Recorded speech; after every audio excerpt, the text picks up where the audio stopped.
My name is Hannah. I am a dietitian here at Eisenhower. I've been working with Eisenhower since November of 2021, so about 6 months. And I'm really excited for everyone that has joined. Thank you so much for joining. This is a really fun topic and educational, so I hope everyone learns something new and just enjoys this. So let's get into it.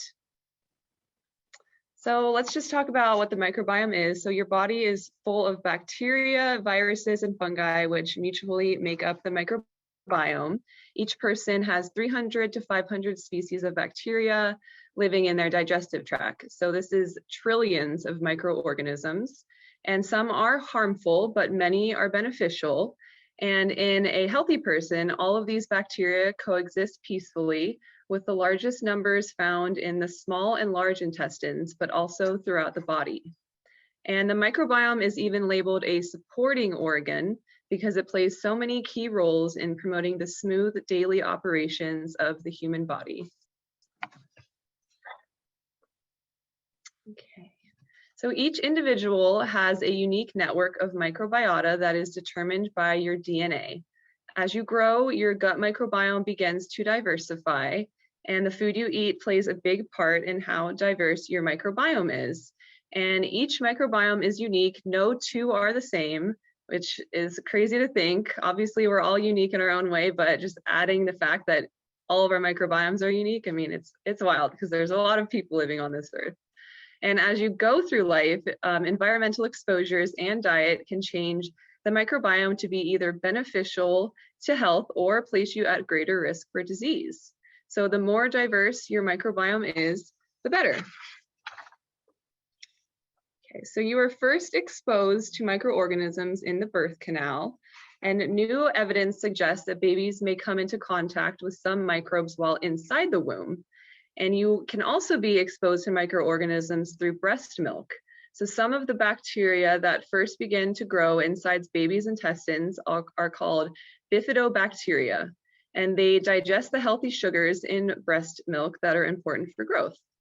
And microorganisms the infant is exposed to depend solely on the species found in the mother.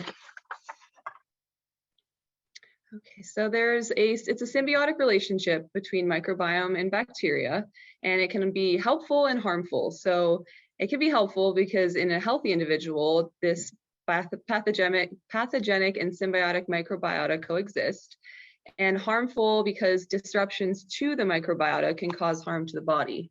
And if there is a disturbance in that balance brought on by infectious illnesses, certain diets, or the prolonged use of antibiotics or other bacteria-destroying medications, dysbiosis occurs, stopping these normal interactions.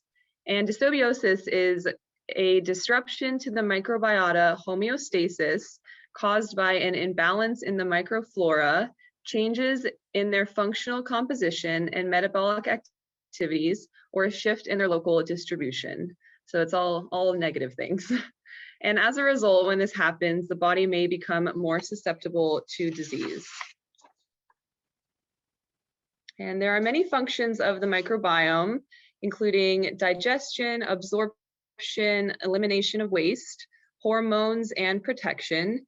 Two of the more important ones are hormones and protection. So hormones, they play a really big part in the microbiome. Gut bacteria manufacture about 95% of the body's supply of serotonin. And serotonin in the brain is thought to regulate anxiety, happiness, and mood. So low levels of this chemical have been associated with depression. And the microbiota of a healthy person will also provide protection from pathogenic organisms that enter the body, such as through drinking or eating contaminated water or food. And many things affect your microbiome. So your age, your microbiome diversifies as you age. So as individuals, microbiome will rapidly change from infancy to age 3. It'll stabilize until middle age, and then accelerated change starting into late adulthood. So during birth, the baby will come into contact with bacteria from the mother's gut, And studies show mothers' gut bacteria made up much of the microbiome in vaginally delivered babies. So babies born C-section actually had fewer of these bacteria. And for eating habits, so the typical American diet, unfortunately, is high in fat and low in fiber. So by increasing fiber intake, you can increase the bacteria in your gut and provide beneficial nutrients to the microbiome. And we'll talk about fiber later on. And the link between sleep and the microbiome is circular, meaning poor sleep can create poor conditions for microbiota, while poor digestive health can generate issues with sleep. But it's more of a tangled web than a direct relationship, making it difficult to discover the precise underlying mechanisms. And stress is a big one. So stress can affect GI motility and secretion and can generally negatively impact the microbiome. And weight as well. So various bacteria in the gut can alter your hunger and satiety levels, causing weight gain or weight loss. So it can be one extreme or another. And antibiotics can alter gut microbiome diversity by diminishing the good bacteria we carry if used for prolonged amounts of time, as well as infection. So exposure to pathogens can cause inflammation to the GI tract. This can cause an imbalance in composition and function.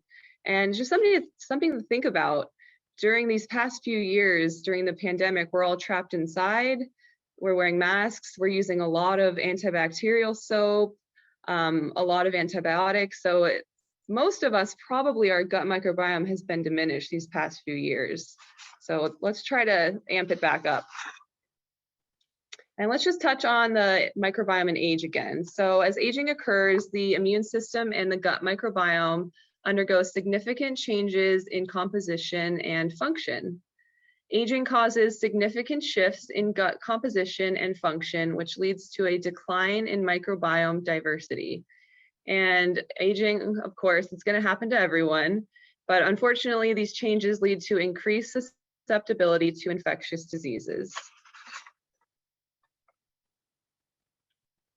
And just to talk about the microbiome and weight again, so the body produces many hormones that affect the appetite. These include leptin, which is the satiety hormone, ghrelin, which is the hunger hormone, and then peptide YY reduces appetite. So studies have shown that various bacteria in the gut can affect how much of these hormones are produced, which can cause hunger or satiety. So weight gain or weight loss, or hopefully maintaining just a stable weight, no extremes. So the microbiome can be altered by drug use, antibiotics and non-antibiotics. And in one study, the researchers examined 41 commonly used drug categories and assessed 1883 fecal samples from people who did and didn't take the drugs, including some with irritable bowel syndrome and irritable bowel disease. So the categories with the biggest impact on the microbiome were proton pump inhibitors, which treat indigestion, peptic ulcers, bacteria eradication, gastroreflux, statins, which are lipid lowering, laxatives, which treat and prevent constipation, metformin, which is a common medication for type 2 diabetes, beta blockers, which are commonly used to treat cardiovascular disease, and ACE inhibitors, which are blood pressure lowering medications. And in another study, it was shown that the use of antidepressants in people with IBS was associated with increased levels of the potentially harmful bacteria species Eubacterium ramulus. Meanwhile, the use of oral steroids was associated with high levels of methanogenic bacteria, which is linked to infectious diseases, and that was linked with obesity and an increase in BMI.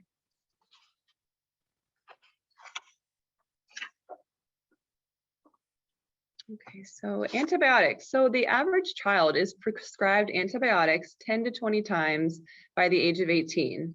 Antibiotics are often necessary, but their use alters the microbiome. And unfortunately, the microbiome may never fully recover from these changes, depending on prolonged use of these antibiotics. And this may contribute to increased risk of many diseases. And of course, antibiotics are necessary in a lot of medical conditions, but unfortunately, it does have a harsh impact on the microbiome.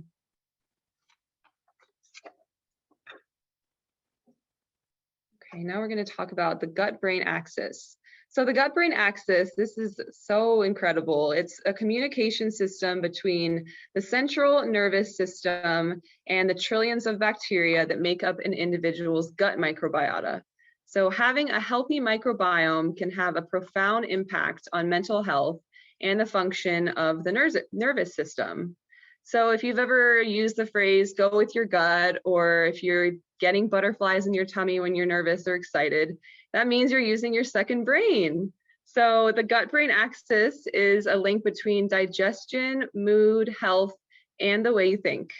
And scientists call this little brain the enteric nervous system, but it's really not little at all. The enteric nervous system is 2 layers of more than 100 million nerve cells lining your GI tract from your esophagus to your rectum. So it's actually massive. And the vagus nerve is one of the biggest nerves connecting the GI tract to the nervous system. And the gut contains around 500 million neurons, which are connected to the brain through nerves. And it has a wide-ranging impact on inflammation and the microbiota composition in the gut, yet many factors can affect how well it functions. So psychological stress, for example, has a particularly harmful effect on the vagus nerve and has been shown to be involved in the development of GI disorders like irritable bowel syndrome and inflammatory bowel disease.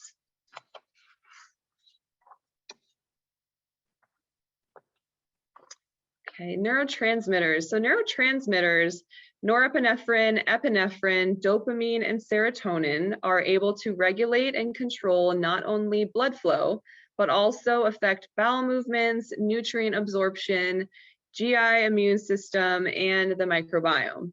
So I'm sure most of you have heard of that flight or fight response. So the neurotransmitters synthesized by the brain are involved in regulating the emotions and that response. And the gut and the brain communicate through neurotransmitters. And many neurotransmitters responsible for maintaining our mental health are actually produced either by the gut cells or by the gut microbes. And the gut produces 90% of our happy hormone, serotonin, 50% of our pleasure-seeking hormone, dopamine, melatonin, the sleep hormone, and oxytocin, the cuddle hormone. And gut microbes, neurotransmitters, and mental disorders influence each other in a bidirectional way, which form a triangle relationship. And so they kind of rely on one another, like a domino effect. If something happens with one, it's gonna affect the other two. All right, so it's important to try to stay balanced. So when the balance of our organisms in the gut is off, it can affect mood and behavior. Gut microbes, neurotransmitters, and mental disorders influence each other directly. And some new evidence has shown that dysregulated neurotransmitters may contribute to the onset and progression of inflammatory bowel diseases, as well as neurodegenerative conditions such as Alzheimer's and Parkinson's disease.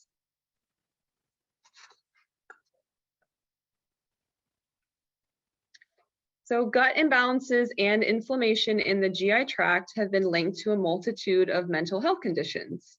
And new evidence suggests that gut microbes play an essential role in the brain development and movement of information across the nervous system.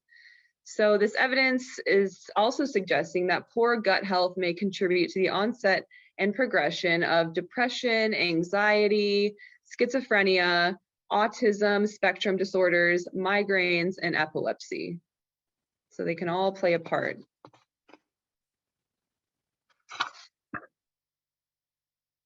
And evidence suggests that there also is a link between stress and the gut-brain axis. Chronic stress, unfortunately, can trigger episodes of anxiety and depression.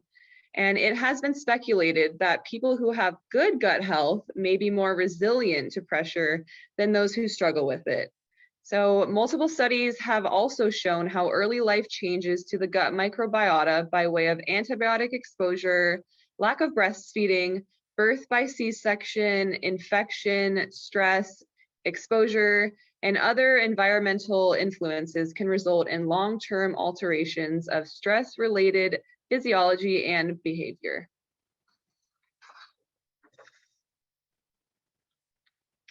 All right, and so new evidence suggests that a disrupted gut-brain axis may promote weight gain by causing changes to the metabolism, satiety level, and eating behavior. And probiotics have the ability to restore normal microbial balance, and we will get to probiotics. So the gut-brain axis, it is a real phenomenon, and this constant two-way communication, when out of sync, can trigger gut and other health-related issues. So don't forget about your second brain. All right, so now we're going to talk about how to enhance a healthy microbiome. So all about the food now. So improving dietary habits is one of the most vital things to do that will benefit the gut microbiome. And the more diverse, the better.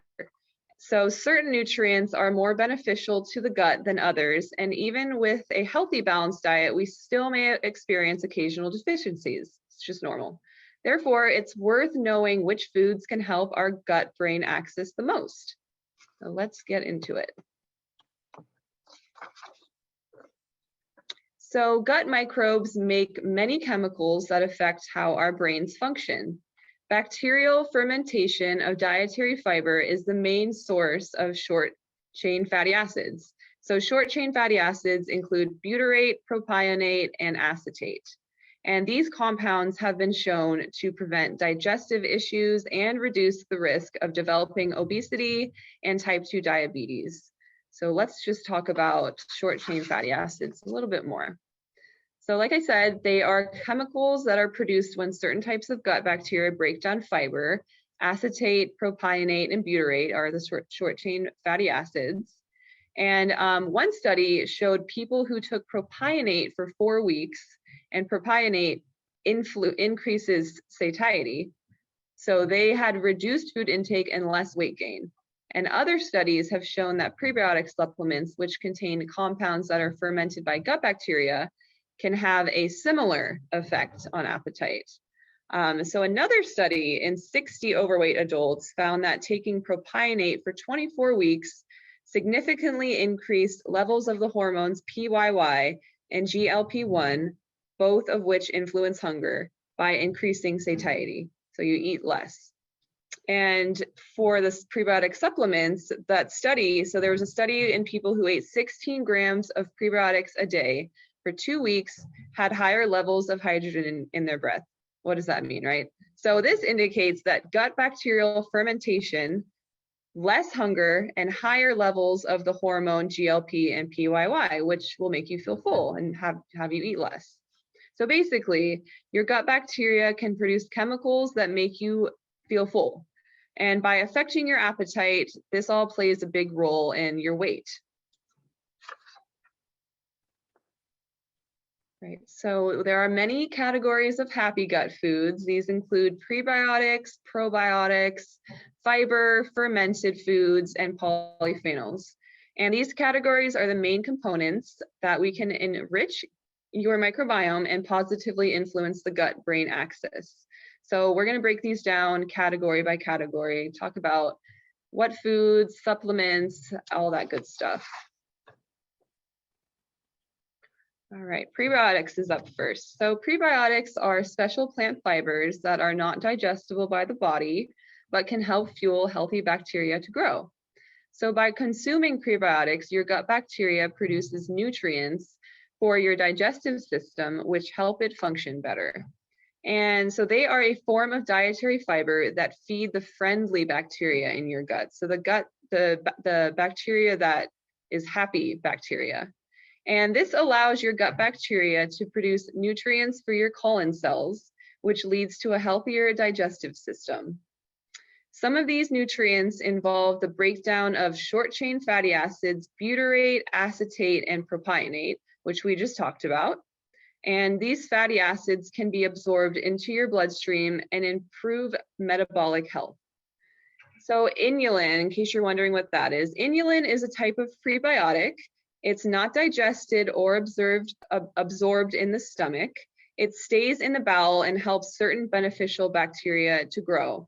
So inulin, it's a starchy substance that you probably don't even know you've been consuming because it's found in a variety of fruits like bananas, apples, pretty much any fruit you can think of, lots of vegetables and herbs, including wheat, onions, leeks, artichoke, and asparagus.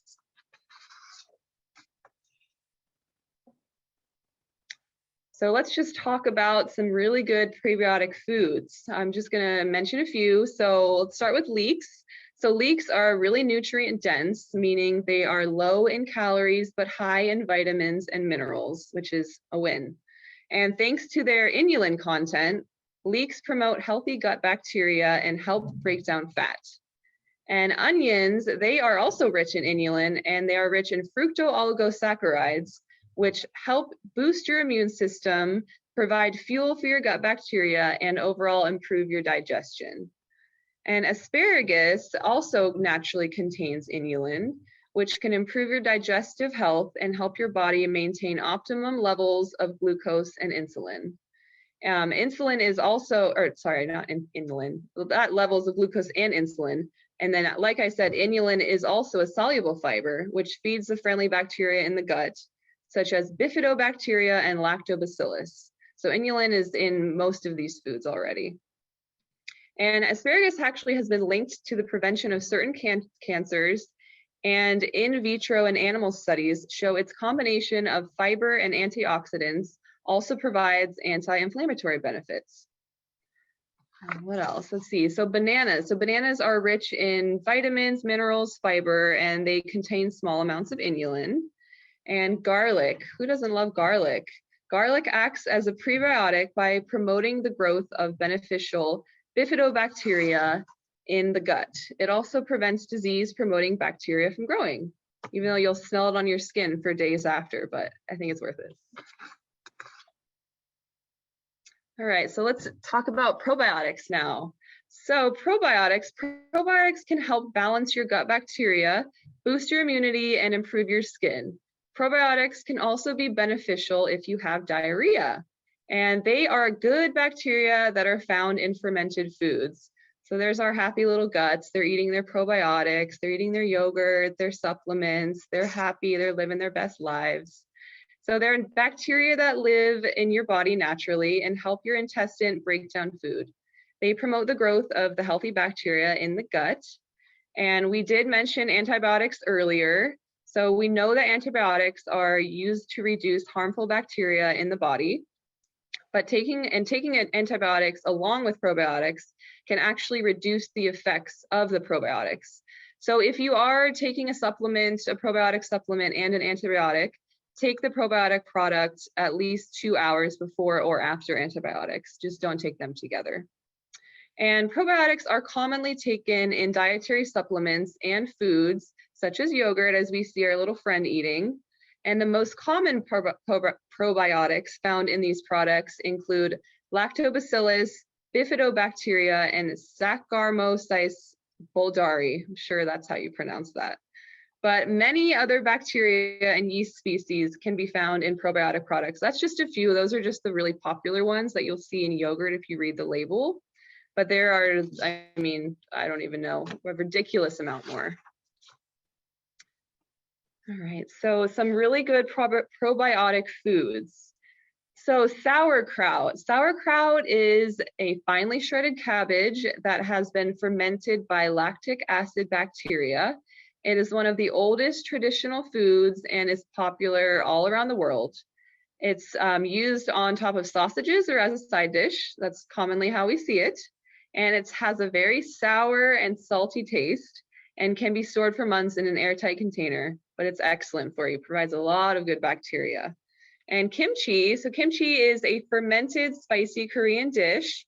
It contains lactobacillus kimchi, as well as other lactic acid bacteria that will benefit your digestive health. Kefir is a fermented probiotic drink. So it kind of looks like a milk. It's actually made by adding kefir grains to cows' or goats' milk. And it looks, they're not cereal grains, but they're cultures of lactic acid bacteria and yeast that kind of look like little cauliflower balls.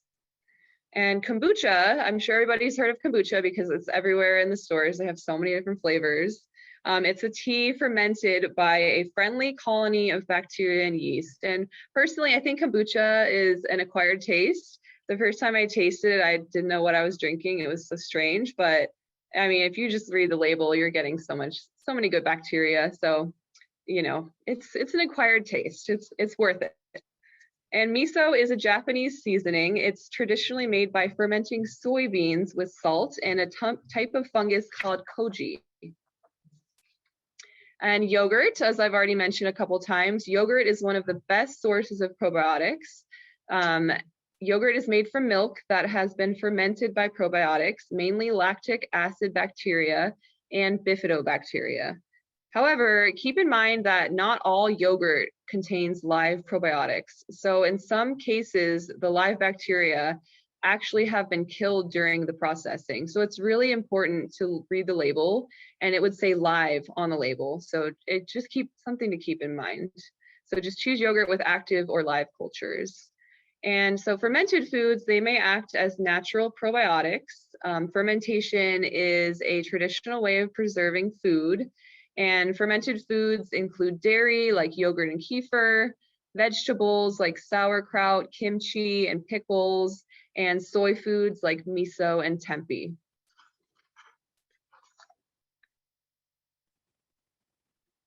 All right, so probiotic foods versus supplements.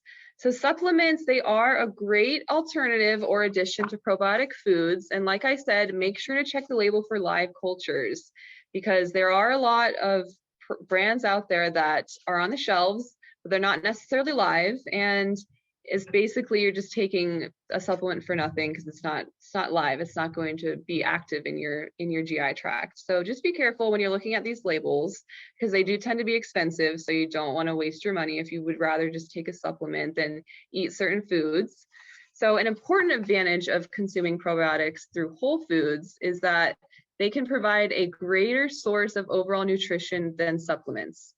In a recent study evaluating the levels of nutrient intake from food versus supplements, researchers found that while supplements increase levels of total nutrient intake, there are distinct benefits with associated nutrients from foods not found in supplements.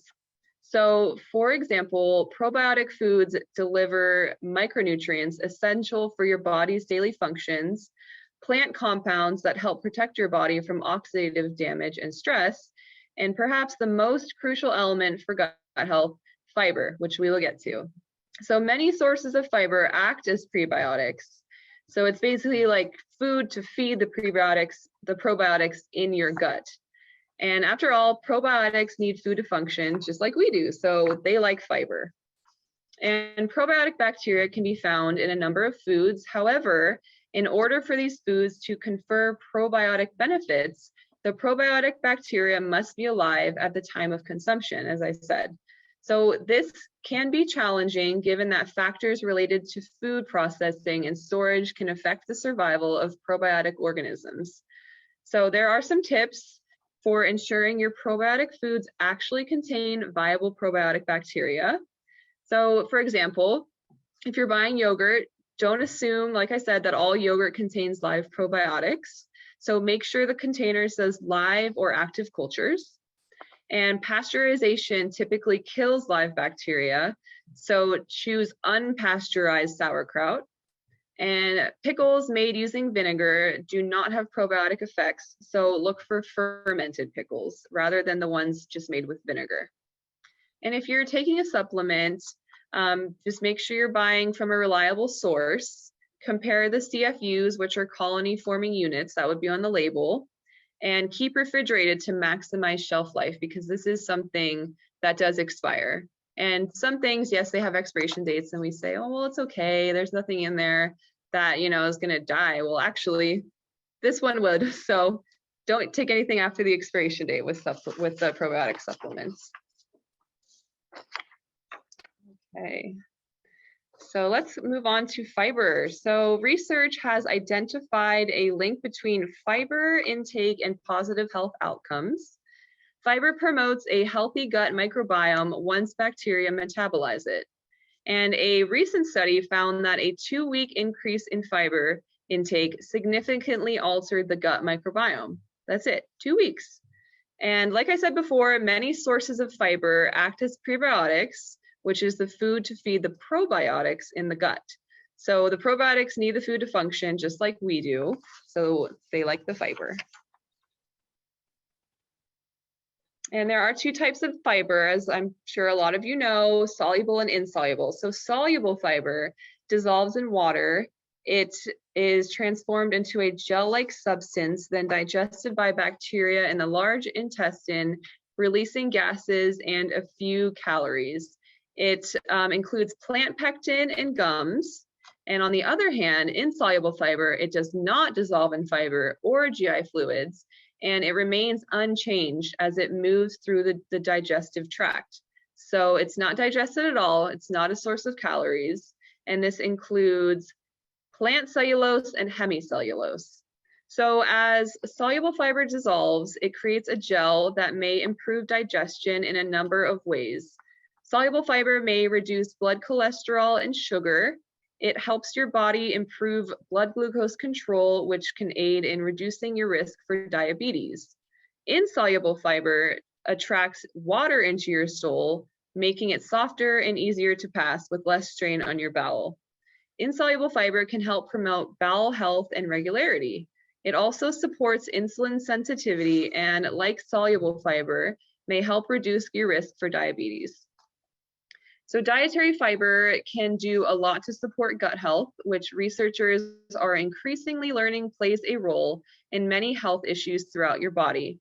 So the right amount of dietary fiber can control your body weight, so keep your body weight stable, control and possibly even prevent hypertension, help balance cholesterol levels in blood, regulate your bowel movements and prevent hemorrhoids, regulate your blood sugar, regulate your body's satiation signals, which let you know that you're full, lower your risk of colon cancer, breast cancer, diabetes, and just a little fact, fiber foods typically require more chewing, so that actually slows down your meals and gives your stomach more time to digest the food.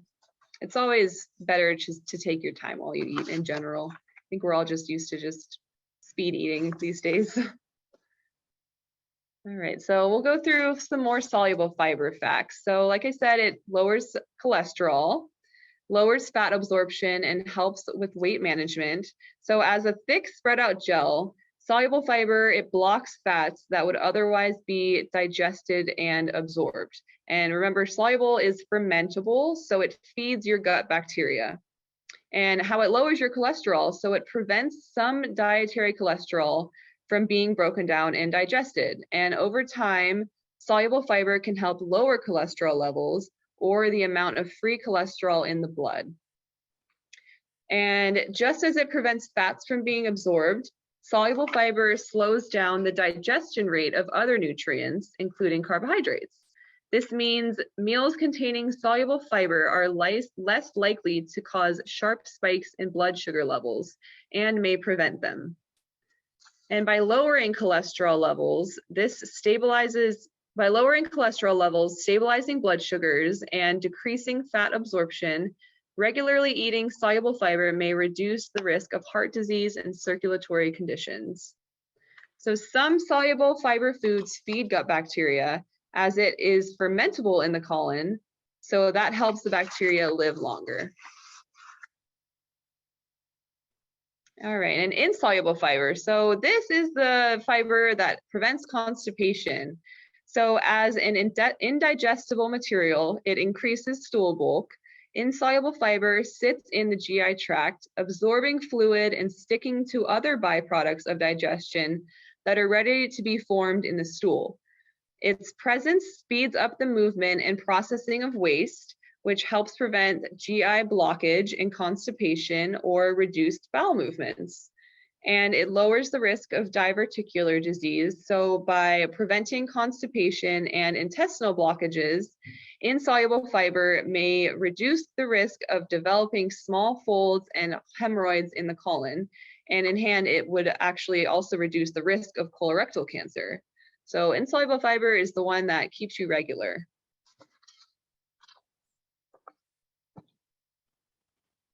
And some fiber foods. So soluble fiber examples: beans, peas, oats, barley, apples, and citrus fruits. And insoluble fiber: beans, whole wheat or bran products, green beans, potatoes, cauliflowers, and nuts. And there's lots more. So a lot of fruits and vegetables, a lot of oats. You know, the insoluble fibers that bulk, so the whole wheat bran products, those are all going to be really beneficial to prevent constipation, keep you regular. All right, so polyphenols. So polyphenols are a natural component found in whole foods, such as fruits and vegetables. They are the most abundant antioxidant in the human body, and they promote healthy bacteria in your gut. So they are plant-based antioxidant compounds. They have anti-inflammatory effects, and gut bacteria promote polyphenol absorption. And polyphenols promote growth and diversity of a healthy microbiome. So up to 95% of the polyphenols you eat travel undigested to the colon, where they are broken down into smaller metabolites. So gut bacteria like lactobacillus, bifidobacteria, bifidobacteria have all been identified as catalysts in the metabolism of polyphenols. And polyphenols are considered prebiotics because they feed the bifidobacteria in your gut. Therefore, they increase the population of the bacteria, promoting the health of your gut. So the antioxidant properties of some polyphenols also make them promising candidates for the treatment of inflammatory gut diseases. And polyphenols, so there are a lot of polyphenol foods that you've probably been eating and haven't even realized it. So they are present in so many fruits, vegetables, and beverages. So just to name a few here: the berries, apples, artichokes, almonds, tea, even dark chocolate. So you might not even been aware that you were consuming them. They give food their distinct colors, and they are renowned for their antioxidant and anti-inflammatory benefits. And they do have a bidirectional relationship with your gut microbiota. So in return for your gut bacteria making them available to your body, polyphenols have a prebiotic effect on some of the beneficial bacteria in your gut. So their ability to prevent many chronic and degenerative diseases has increased scientists' interest in polyphenols. They are a fundamental part of your diet, and the colors of the fruit and vegetables can be linked to health benefits. So just think about eating the rainbow. Have as much color as you can think of on your plate. The more colors, the better.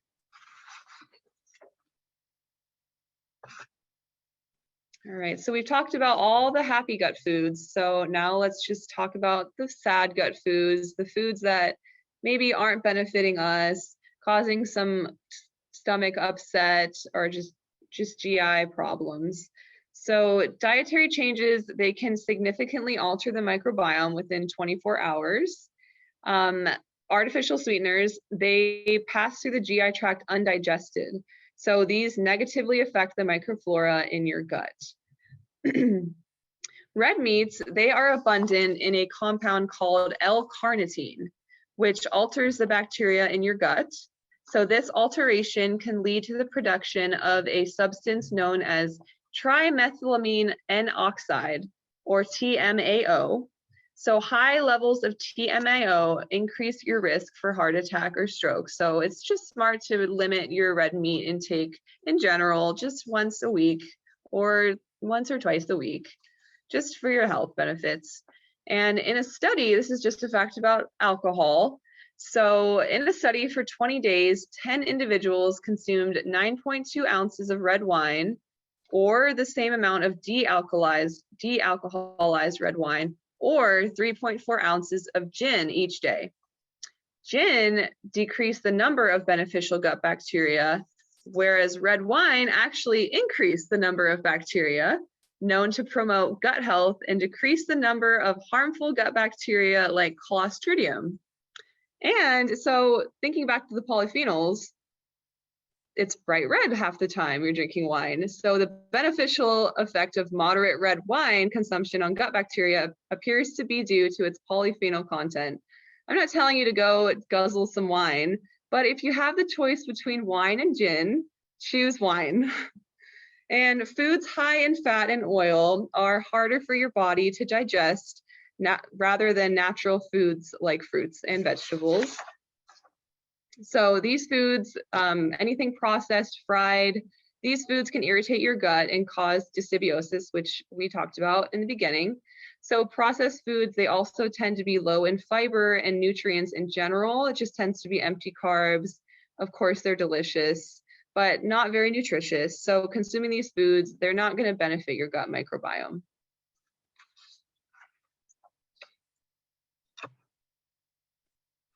Okay, and if you're wondering if you have an unhealthy gut, well, there are some signs. So maybe you have an upset stomach. This could be frequent discomfort, gas, bloating, constipation, diarrhea, and heartburn. So these could all be signs that your gut is having a hard time processing food and eliminating waste. So if you're really, really tired, chronically fatigued, people with chronic fatigue may have imbalances in the gut. So, and one study actually found that almost half of people with fatigue also had irritable bowel syndrome. Poor sleep. So if you're having trouble sleeping in general, an unhealthy gut can cause insomnia or poor sleep, which leads to fatigue. So all of these kind of have a domino effect on another as well. So one thing leads to another. It's just all sad microbiome. So the majority of your body's serotonin, which affects mood and sleep, is produced by the gut, which we talked about. So when there's bacteria or inflammation in the gut, your sleep may be affected as well. And food intolerances, they may be caused by poor quality of bacteria in the gut. You may have a food intolerance if you struggle to digest certain foods. So this can cause bloating, gas, diarrhea, nausea, and abdominal pain. And frequent food cravings, so sugar. So eating too much sugar can cause a lot of bad bacteria in the gut. High amounts of sugar, especially high fructose corn syrup, have been linked to inflammation in the body and puts you at risk for other diseases. So it's not just about the gut, but all of these things, these negative habits, those lead to worse conditions down the road. Okay, and maybe unintentional weight loss or gain, so one extreme to another. So when your gut is imbalanced, your body may struggle to absorb nutrients, store fat, and regulate blood sugar. So weight loss or gain may be caused by bacteria overgrowth or lack of nutrients. And skin irritation. So some skin conditions like acne, eczema, and psoriasis can actually be related to gut issues, as well as headaches. So there may be a link to headaches, between headaches and gut health, especially if you have those really bad migraines that cause nausea or vomiting. Some studies have suggested that people with frequent headaches are more likely to have GI disorders too, like IBD and IBS. And autoimmune conditions. So some bad gut bacteria may trigger autoimmune conditions like thyroid issues, rheumatoid arthritis, multiple sclerosis, and type 1 diabetes, as well as mood changes. So if you're constantly up and down, gut problems and inflammation in the nervous system can lead to anxiety and depression, which we did talk about earlier. So these things can all be leading to your mood changes. So microbiome therapy. So how can we increase our gut health? How do we fix this? So it's pretty easy. Just eat a whole food based diet that has good sources of fiber. Consume at least 30 different species each week of food. So think about eating the rainbow. The more colors, the better. There's tons of fruit and vegetables out there. Eat something you've never eaten before. Just be daring. Something colorful, something weird looking, something. Try to include fermented foods in your diet. Try to avoid intake of highly processed foods. I think everything in moderation is definitely acceptable, but don't rely on all of these things to get the nutrients, because you won't be getting them and you'll be hurting your microbiome in the process. And like processed foods, they have a lot of artificial sweeteners. So try to hold back on the artificial sweeteners as well.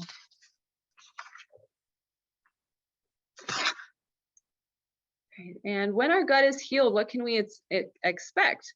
So better moods, hormones are more balanced, reduce inflammation and pain, a stronger immune system, more energy, less food intolerances and sensitivities, less anxiety and depression, less stress, clearer skin, reduced seasonal allergies, lower risk of disease, improved cognitive function, and improved absorption of critical nutrients. So building a healthy microbiome, healing and building it can take up to 6 months if the correct healthy habits are adopted. So that includes diet, exercise, sleep, and stress management, and supplements if you needed. So it really is a lifelong journey because you need to continue these habits to maintain a healthy microbiome. Because like I said, it's so easy for a little dietary modification to just break it down. So just keep the habits up and you can have a healthy microbiome. And that is it. So thank you so much for listening, and we'll see if we have any questions. We do in the chat, and I'll let Candace start that, and I'll I'll take your slides down. Perfect. Okie dokie. Oh, I am not plugged in. Can you hear me? Yep. I need, well, as long as that's okay. We have quite a few questions actually. So I'm going to go all the way back up to the top. Okay, there we go. Let's see. We are on a keto diet, and I have heard that LDL level may be up as we decrease our carb intake. What are your thoughts regarding keto diet and the argument that the main issue is inflammation and not cholesterol, that we should be concerned? Thank you. Okay, so the keto diet, it does have benefits and negative aspects. So it's very, very high protein, it's very high fat, and it's kind of a speed to weight loss. So there's just mixed reviews about it. I personally think it's better to have a balance of carbohydrates, protein, and fat. So by restricting those carbohydrates, that's why you're losing weight if that's your goal, because the carbohydrates is what gives us the energy we need. So while you're restricting the carbohydrates, your body is relying on the fat that it's stored, and it's kind of eating away at your body and causing that weight loss. And by eating higher protein, you're eating more cholesterol. So your cholesterol levels might be higher, but at the same time, you're feeling better because you have the protein, you have the higher satiety levels. So it's kind of mixed. I don't recommend the keto diet for everybody, but at the same time, it's different diets work for different people. But just keep in mind that carbohydrates are the energy that we need. So by restricting them, that's the only concern, is that a lot of carbohydrates are in fruits, vegetables, and I know people are scared of fruits because they have high sugar, but they're natural sugars. So that's something to keep in mind as well. But the benefits of the keto diet are that you're getting all of the protein. It just tends to be a lot of animal products and high in fat as well. So that's kind of my thoughts. I hope I gave you some insight. Thanks, Hannah. Chris wanted you to address on a plant-based diet. Yeah, absolutely. So the plant-based diet, it's excellent. I know a lot of people are concerned, what about the protein? Because being on a vegan diet, you don't eat animal products, obviously. So this would be a great opportunity for you to have a probiotic supplement. That's what's so great about taking a probiotic supplement, is for people with intolerances, allergies, who don't eat soy products, dairy products, a supplement would be a great alternative. And being vegan, you can still do tempeh. So tempeh is a soy-based product, very high in protein. Tofu is excellent. You can still do kimchi, sauerkraut, all of those things are wonderful. I think plant-based diets are great. I think you can still get all the protein you need without animal products. You obviously eat a lot of fruits and vegetables. I think people can definitely follow like the unhealthy version of the plant-based product and eat a lot of processed foods. So try not to do that.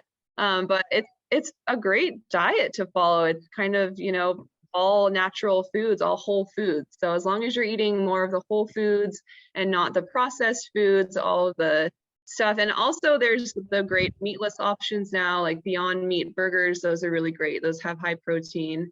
So those are, they're just coming out with so many products now. But as long as you're incorporating the whole foods into the diet, that's perfectly fine. I think that's great. Thanks so much, Hannah. We have Rick and Steve, and their thing is, I heard that lectins are a problem in your gut. What are your thoughts about this? Also, I heard that many foodstuffs at the store have glyphosate. Is that a concern when I buy foods that may be exposed to Roundup? So I guess that glyphosate is what's in Roundup. Is that what that is? I don't know that. So I'm not too familiar with the glyphosate. I don't have an answer for that right now. The lectins, I do know I'm familiar with that. I have had patients who also ask me about lectins because there is a doctor who kind of talks about like gut health and recommends people to stay away from lectins. But there's not a lot of evidence behind that, so I can't speak on that. That's just not something I'm super familiar with. But in my experience, you don't have to worry about lectins, inflammation in the gut, because lectins are also lectins are in a lot of fruits and vegetables, a lot of different things. So that you would be restricting yourself. And there's still a lot of really good nutrients in the things that have lectins. So that's Okay. kind of how Thanks, Hannah. Blaine wanted to know if psyllium is considered a laxative or a good fiber to help the digestive system. Yeah, psyllium is great. Psyllium is good. You can, Okay. I think you can actually do that in supplements. They have like Benefiber, Metamucil. Those are really good products. You can mix it with water and drink it every day. So yeah, that's great. So this is a good question too from Peter. He wants to know, does fermenting any food act as a probiotic, such as carrots or other veggies? You know what? I don't have experience fermenting my own foods, but I would imagine yes. I think you would have to do the research to see how long you would ferment something. But yeah, I'm pretty sure you can. I'm pretty sure, yeah, it's probably pretty simple. It's just like right, cucumbers. if you're fermenting, right? Not wanted to know, how do probiotics survive the acids in the gut?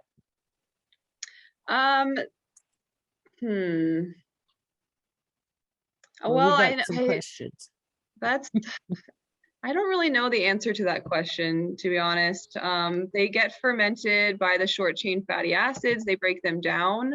The exact process of that, I don't have that information. Well, that's another one maybe for the Google. That's a tough one. Okay, so Nancy W was asking, where will we be able to access the recording of this webinar? On the Eisenhower, right, Brett? On the Eisenhower correct website YouTube at this channel. point? I answered that in the chat, but yes, it's on Oh, you the did. within 10 days it'll be on the YouTube channel under Eisenhower Health, along with all of our other previous LGBTQ Center lectures. Oh, great, I didn't scroll down far enough. No worries. So there's lots of fantastics and thank yous and so interesting. Thanks. I checked my yogurt and it's labeled active. Yay. Awesome. that was from Jake. Jake said that. So yeah, I had a probiotic supplement a while ago and I paid like $40 for this thing and it wasn't even live. So this whole time I'm just taking a sugar pill basically. So it's important. It happens. Makes sense. We have another question that says, taking propionate is a prescription, yes? I'm not sure. I think you would have to be prescribed. That can help, I know, like with obesity. Yeah. That would be something to ask your doctor. I don't think you can take that over the counter. All right. That was the last of the chat questions, but let's open it up. Yeah, let's see if there's anyone has a A couple of last questions for Hannah live. If you'd like to ask, please feel Yeah. to unmute. And down in the reactions, you could put your hand up if you wanted to, Yes. or just chime in. Look how thorough. See how There's a lot. thorough Covered a Hannah lot of. is. Yes, there was a lot of stuff covered. Well, thank you so much, Hannah. You're welcome. That was great Thank you. information. Oh, I'm it's so still happy so many admitting people showed up. It was so overwhelming. I'm very excited. My gut brain was telling me, because I had butterflies in my tummy, I was nervous. So There I you was go. using my second brain. Don't forget about it. It's there. Well, thanks so much. And folks, keep an eye out in the center newsletter for information on the next one in 2 weeks, or on the Eisenhower site. You can go to either of those websites to find out what is coming next. And thank you again, Hannah. It was great information. We can all give her some hand signs and tell her good job. You're right? There we welcome. go. Thank Jazz you. hands. Thanks so Have a much, great Hannah. night, everyone. Thank you Bye, so much. everyone. Eat Bye. well, eat healthy.